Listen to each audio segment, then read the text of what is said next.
Cześć! Dzisiaj omówimy sobie piórkowanie i sposób wyprowadzenia kija, jakie musimy czynności wykonywać w trakcie piórkowania i co zrobić, żeby ten strzał był jak najbardziej prostolinijny, co jak wiecie przełoży się na trafianie tam, gdzie chcemy w białą i duża szansa jest, że wbijemy i spozycjonujemy.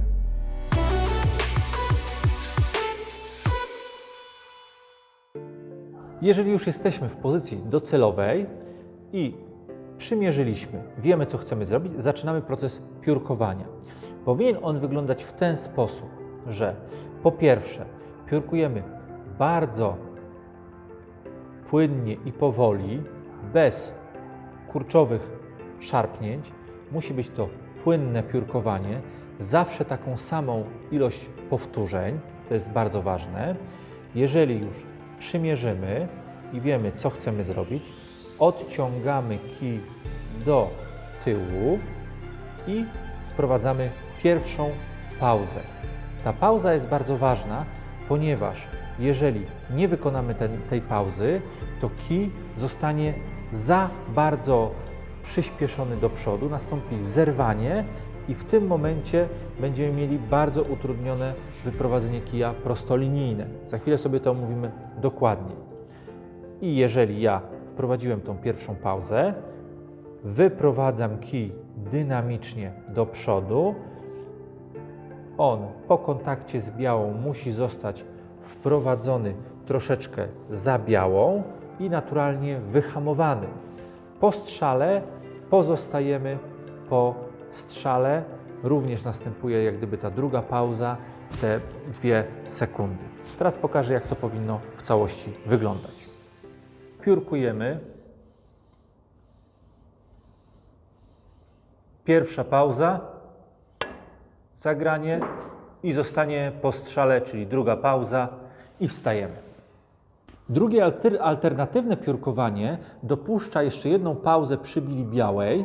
Zademonstruję, czyli składamy się do strzału, piórkujemy, pauza przy białej, odciągamy, pauza i zagrywamy i zostajemy po strzale, czyli trzecia pauza. Natomiast ja preferuję i uważam, że lepsze rozwiązanie jest bez pauzy przy białej. Zaraz sobie to wszystko omówimy.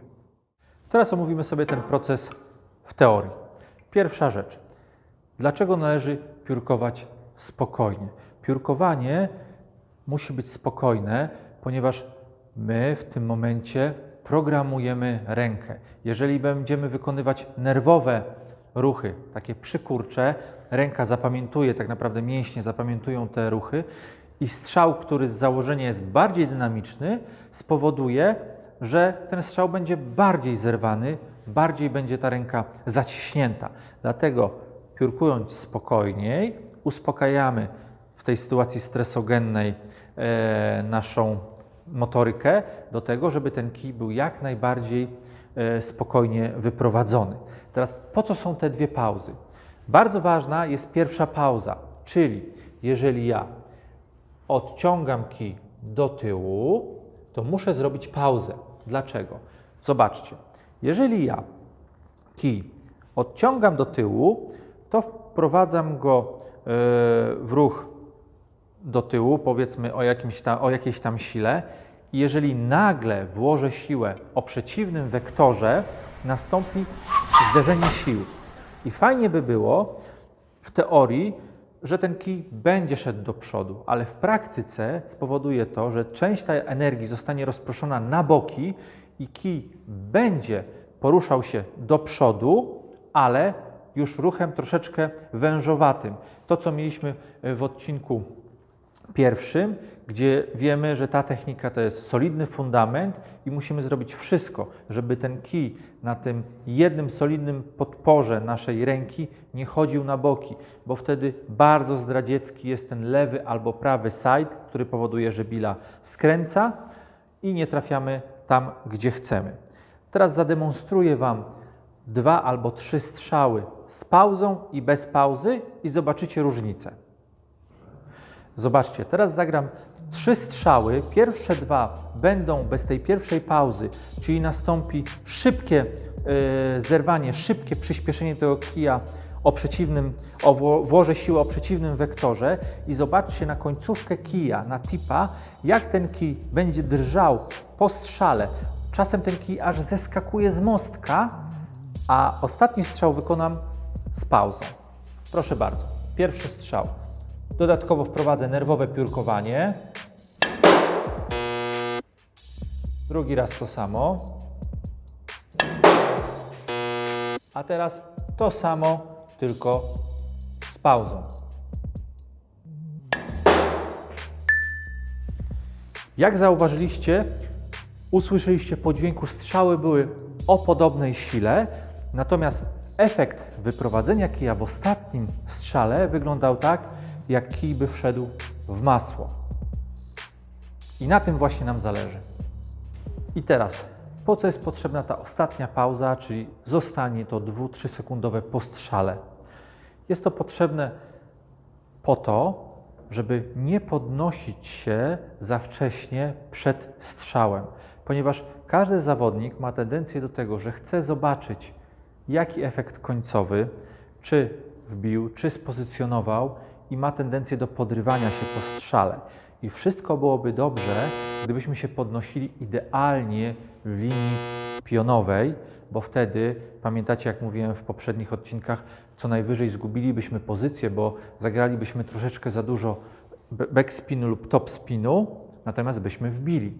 Natomiast zazwyczaj podnosimy się troszeczkę z tendencją w lewo albo w prawo, ten kij nam troszeczkę ucieka i nadajemy rotację lewą albo prawą, czyli lewy side albo prawy side, co przekłada się znowu na niewbijanie bil, bo w stresie, w nerwach zaczynamy podnosić się coraz szybciej.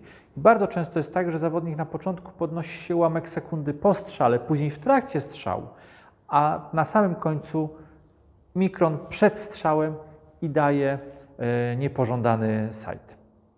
Drugim bardzo ważnym elementem jest dobór siły, czyli jak dobieramy siłę zagrania, jak zagrywamy lekko, średnio albo mocno.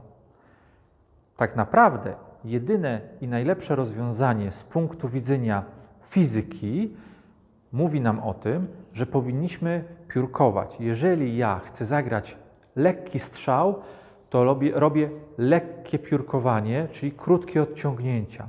Jeżeli chcę zagrać mocny strzał albo bardzo mocny strzał, piórkowania muszą być dłuższe. Dlaczego to jest takie ważne? Ponieważ większość zawodników gra troszeczkę odmiennym sposobem, że większość odciągnięć jest na taką samą odległość, a regulują to zwolnieniem strzału. Jest to o wiele trudniejsze i w momencie sytuacji stresogennej, kiedy cały nasz system jest poddany ciągłemu, permanentnemu stresowi, powoduje, że powtarzalność tych zagrań jest o wiele trudniejsza do wykonania. Zobaczcie, ja pamiętam, jak sam zaczynałem grać w snookera i można to zaobserwować u zawodników młodych, którzy chcą zagrać bardzo lekko i bardzo często w decydujących momentach zagrywają tak zwany niedolot, czyli bila nie dolatuje, ponieważ odciągają kij na maksa i próbują go zwolnić. Odciągam kij bardzo daleko, piórkuję, chcę zagrać bardzo delikatnie, zwalniam strzał i bardzo często jest taka sytuacja, że jest niedolot. Sam osobiście na początku takie sytuacje mi się przydarzały. Natomiast jeżeli wprowadziłem zasadę krótkiego odciągania, to zobaczcie, ja teraz odciągam bardzo króciutko, pauza i teraz na 1000 moich zagrań gwarantuję, że 1000 zagram z taką samą siłą. Natomiast tamtą techniką, gdzie będę zwalniał strzał, na 1000 zagrań na pewno będę miał bardzo duży odsetek bil, które nie dolecą do kieszeni. Dodatkowo zasada pozytywnego rozpędzania ma tą przewagę nad zwalnianiem, że hamując kij, my znowu wkładamy niepotrzebnie energię, która ma zatrzymać ten kij, prawda? Czyli wkładamy siłę o przeciwnym wektorze, która znowu powoduje minimalne ruchy tego kija na boki. No bo hamując, musimy wkładać tą siłę, która go blokuje. I znowu może być troszeczkę lewego albo prawego side'u, co się przekłada na niecelność wbicia. Dodatkowo przemawia za tym to, że jeżeli my będziemy rozpędzać ten kij, to oprócz wbicia będziemy uzyskiwać większą statystykę lepszych pozycji, bo biała będzie miała cały czas pęd. Nie będzie takiej sytuacji, że uda nam się wbić, bo ledwo co ta bila wpadnie, ale biała będzie miała za mało pędu i nie nadamy rotacji, czy też wstecznej, czy też postępowej.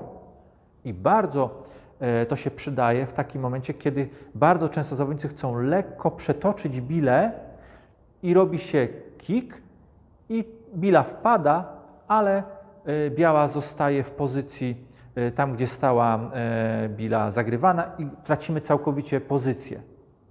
Ta sytuacja ma miejsce, kiedy chcemy zagrać lekko bilę zagrywaną, przetoczyć na przykład do bili czarnej i występuje kick. Zobaczcie, jak to wygląda. Chcę zagrać bilę czerwoną leciutko po to, żeby bila biała spozycjonowała się do bili czarnej, nie poleciała za daleko. Odciągam kij daleko, zwalniam, zagrywam i załóżmy, robi się kick, biała zostaje. Tak? Natomiast teraz to samo zagranie zagram z krótkim odciągnięciem i z pozytywnym rozpędzeniem bili białej. Czyli krótkie odciągamy, pauza, rozpędzam kij